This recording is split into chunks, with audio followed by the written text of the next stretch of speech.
విగ్రహాలన్నీ ఆంధ్రలోనా?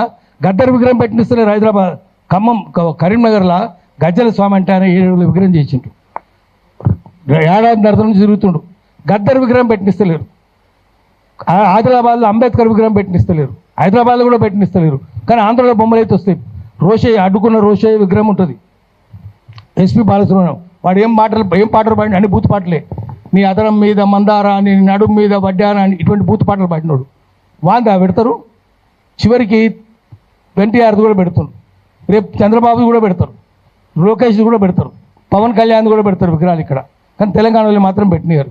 అందుకని మనం అందరం ఏకం కాకపోతే, మనందరం సోయిలో పడకపోతే, మనం మెదడులో సోయి ఉండాలి, మన చేతిలో రాయి ఉండాలి. అప్పుడే వాళ్ళకి బుద్ధి వస్తుంది. వాడు లూటు చేస్తూనే ఉండు, మనం లాటరీ లేపాలి. దానికోసం అందరం ఏకం చేద్దాము. ఏకం చేసి ప్రజల్ని చైతన్యం చేద్దాం. దాన్ని సోషల్ మీడియానే వాడుకుందాం. సోషల్ మీడియా అన్సోషల్ మీడియా మనకు వద్దు, అవి వద్దు మనకు. సోషల్ మీడియాని వాడుకొని ప్రజల్ని చైతన్యవంతం చేద్దాం. వాడు మనం తిరుగుతుంటే వాళ్ళంతా వాళ్ళ చెంచాలే ఉన్నదంతా. పృథ్వీరాజు మాట్లాడితే వాడు బూత్ మాట్లాడుతున్నాడంటే వాళ్ళ చెంచాలే. అందుకని మన సోషల్ మీడియాని డెవలప్ చేసుకుందాం, మన ప్రజల్ని చైతన్యవంతం చేద్దాం.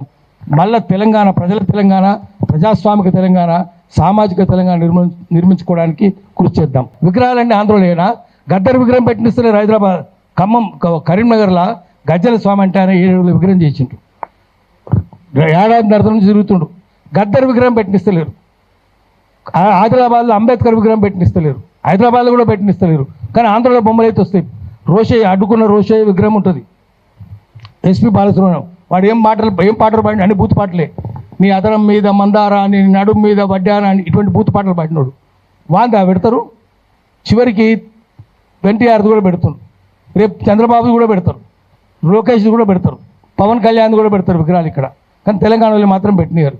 అందుకని మనం అందరం ఏకం కాకపోతే, మనందరం సోయిలో పడకపోతే, మనం మెదడులో సోయి ఉండాలి, మన చేతిలో రాయి ఉండాలి. అప్పుడే వాళ్ళకి బుద్ధి వస్తుంది. వాడు లూటు చేస్తూనే ఉండు, మనం లాటరీ లేపాలి. దానికోసం అందరం ఏకం చేద్దాము. ఏకం చేసి ప్రజల్ని చైతన్యం చేద్దాం. దాన్ని సోషల్ మీడియానే వాడుకుందాం. సోషల్ మీడియా అన్సోషల్ మీడియా మనకు వద్దు, అవి వద్దు మనకు. సోషల్ మీడియాని వాడుకొని ప్రజల్ని చైతన్యవంతం చేద్దాం. వాడు మనం తిరుగుతుంటే వాళ్ళంతా వాళ్ళ చెంచాలే ఉన్నదంతా. పృథ్వీరాజు మాట్లాడితే వాడు బూత్ మాట్లాడుతున్నాడంటే వాళ్ళ చెంచాలే. అందుకని మన సోషల్ మీడియాని డెవలప్ చేసుకుందాం, మన ప్రజల్ని చైతన్యవంతం చేద్దాం. మళ్ళీ తెలంగాణ ప్రజాస్వామిక తెలంగాణ, సామాజిక తెలంగాణ నిర్మించుకోవడానికి కృషి చేద్దాం. నమస్కారం.